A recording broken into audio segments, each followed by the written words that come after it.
Le banc de vaccination permet de vacciner 150 poussins en 3 secondes, c'est-à-dire 180 000 poussins en 1 heure. C'est un fonctionnement très simple. Vous prenez le bac, vous le posez au niveau du banc et automatiquement ils sont vaccinés. C'est vraiment un processus très simple qui nous a valu aussi une efficacité inébranlable de 95%.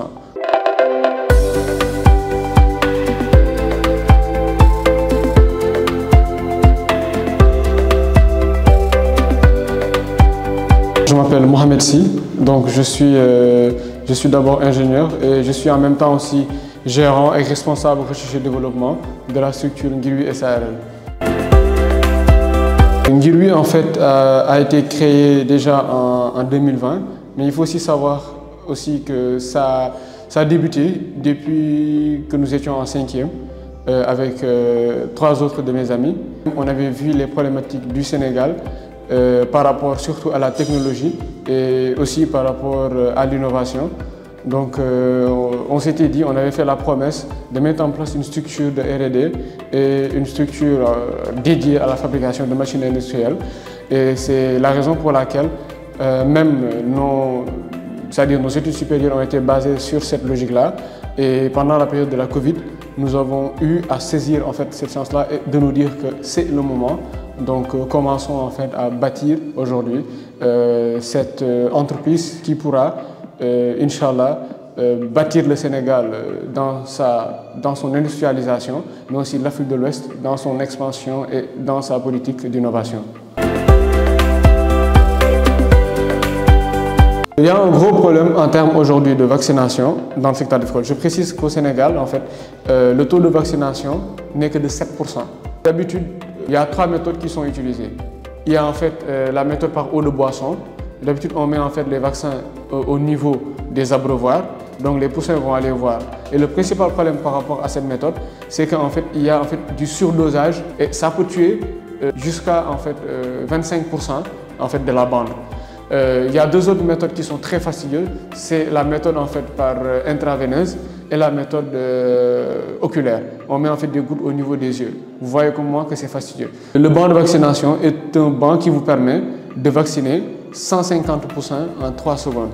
Donc nous en fait nous avons développé une méthode révolutionnaire en fait qui est basée sur la nébulisation, qui est une sorte de pulvérisation mais à de très fines gouttelettes et qui permet aujourd'hui de vacciner 150 poussins en 3 secondes, c'est-à-dire 180 000 poussins en 1 heure. C'est un fonctionnement très simple.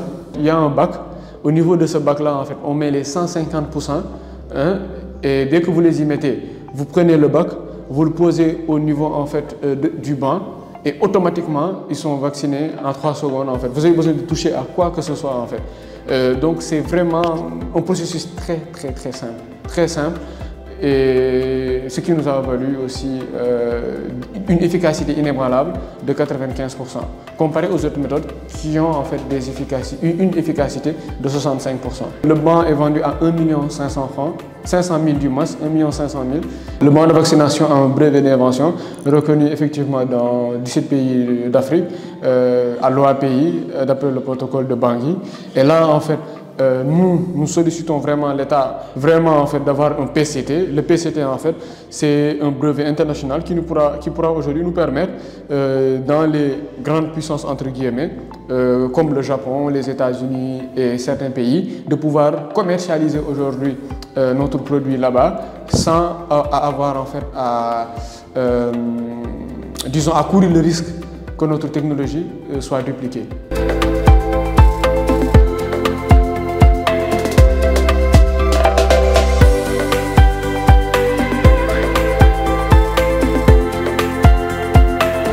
En fait, la granuleuse d'éléments, elle sert à fabriquer des aliments en granulés pour bétail et pour volaille. Peu importe l'animal, tant qu'il consomme des aliments en granulés. Donc, granulés de différentes tailles avec différentes compositions. Lorsqu'un éleveur fabrique ces éléments soi-même, surtout lorsqu'il s'agit du domaine de l'agriculture, il peut faire des économies de jusqu'à 25 à 30% au niveau du sac d'éléments. La machine est modulable. En fait, il y a ce qu'on appelle une matrice qui est dans la machine. C'est une pièce qu'on peut changer. Une pièce avec des trous de différents diamètres.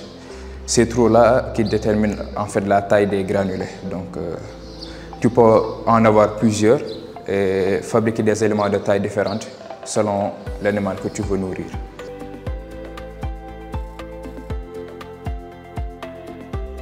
Donc on était en pleine Covid-19, donc on s'est dit qu'on devait se pencher sur la réalisation d'une cabine de désinfection pour pouvoir désinfecter les personnes et aussi les biens qu'on doit positionner au niveau des entrées des restaurants ou bien tous les lieux publics. Donc, parce que le contrôle sur le niveau sanitaire était devenu un peu plus important que d'habitude.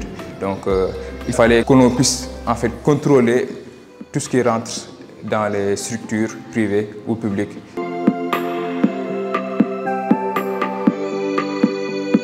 Nous avons participé en fait au Salon international des inventions de Genève, le plus grand salon en fait du monde en termes d'innovation et en termes de recherche et développement.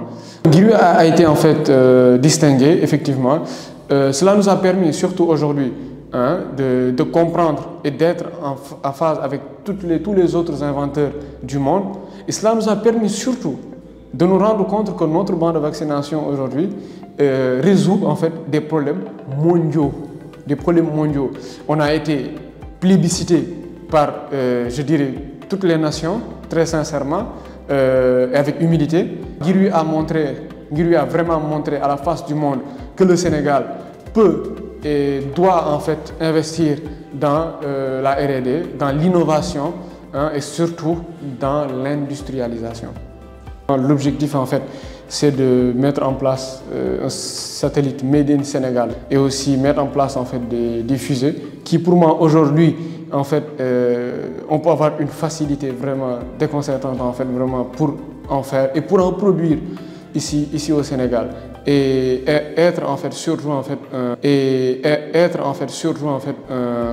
un hub pour moi, pas juste en termes de parole, mais très sincèrement être un hub en fait satellitaire et un hub en fait spatial, c'est très possible.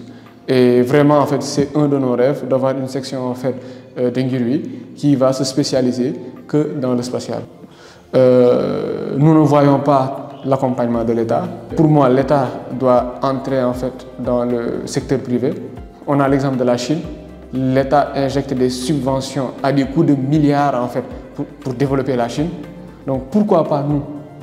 Pourquoi pas nous mettre de l'argent dans le R&D, mettre de l'argent dans l'innovation? Je pense qu'il n'y a qu'avec ça en fait qu'on pourra aujourd'hui industrialiser du moins le pays.